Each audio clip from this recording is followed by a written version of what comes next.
Welcome to Somerset Weekly Wrap-Up for the week of April 14th to April 20th. With Holly McNamara's resignation from the Board of Selectmen last week, the Selectmen must decide on whether to have a special election to fill her seat or to leave the seat open until the next election. They are scheduled to have that discussion at their meeting on April 22nd, which will be held by Zoom video conference.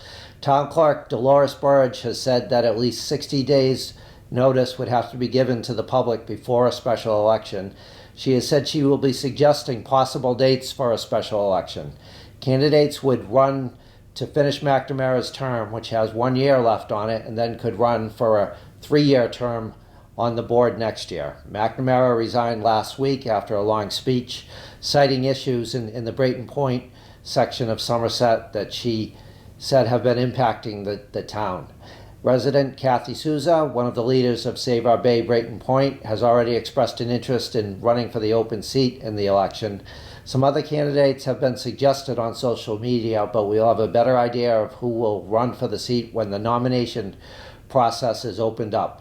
50 signatures of registered voters are required to get a name on the ballot for an election in Somerset. At last week's Selectmen's meeting, new Selectmen's Chair Lorne Lawless said he wants to go back to in-person Selectmen's meetings, have meetings more frequently, and also open up the town office building to the public at the beginning of May.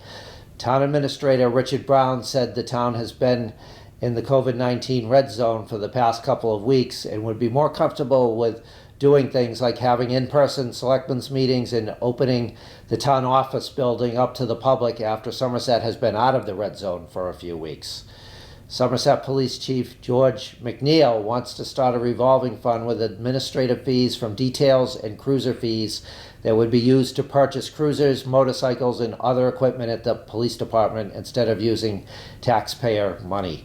The money from those fees currently go into the town's general fund that can be used for any town service. The police department recently purchased 2 new cruisers for $52,000 apiece. That is safer for the police officers and the public because of new light bars that are not as blinding to the eyes. Chief McNeil is also working on creating a marine unit that will patrol the waters in the Taunton River and Mount Hope Bay, where police can enforce the no wake zone and give out citations for operating under the influence. Police Officer Keith Wilkinson, an avid boater, proposed the idea for the marine unit to the Chief McNeil. Chief McNeil said the presence of police on the water should help to slow down boaters. He said it is also a way for the police to bring in some more revenue to the department. In school news, parents and staff from Somerset Berkeley Regional High School surprised members of the senior class last week when they delivered lawn signs to them. The signs show that a member of the class of 2021 lives at the home. There are 238 seniors in this year's graduating class at the high school. Similar signs were delivered for the first time to seniors of last year's graduating class. A community forum on the Somerset Middle School project was held last Wednesday. It was the 7th community forum that has been held to inform the public about the project. The town would pay an estimated $52 million of the $85 million project for a 124,200 square foot new middle school building and site work around it. Depending on how long the project is financed for, the estimated impact on the average taxpayer in Somerset would be anywhere from $97 to $120 per $100,000 evaluation. The project will be voted on at the annual town meeting on May 17th at Somerset Berkeley Regional High School. If it is approved at the town meeting, a debt exclusion election will be held on May 22nd to approve of the financing to pay for the school. In business news, Flourish Nutrition, which sells meal replacement shakes and booster teas, opened at 1234 Wilbur Avenue on Saturday. The new business is owned by Stacy and Israel Garcia, who are Somerset residents. Stacy got interested in selling such products after they helped her to maintain her weight after she lost 174 pounds through weight loss surgery. The new business has a counter and some comfortable seating inside.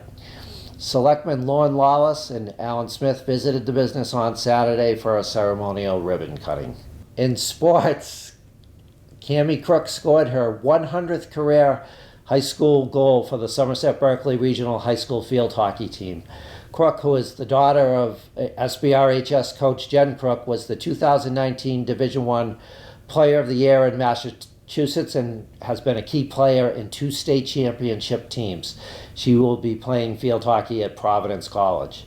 Also in Somerset Berkeley Regional High School sports, Mackenzie Offley signed a letter of intent to compete in track and field for Assumption University. Offley has competed in the 200 and 300 meter races and also in the high jump for the track team.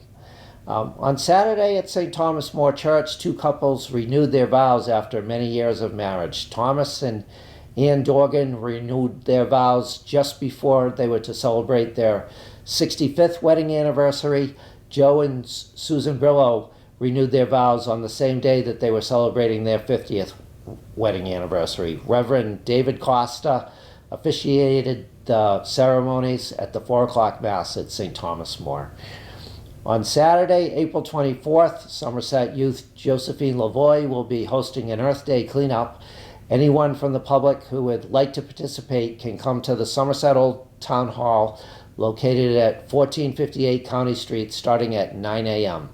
The Somerset Police Department will be holding a drug take-back day on April 24th from 10 a.m. to 2 p.m. at the police station.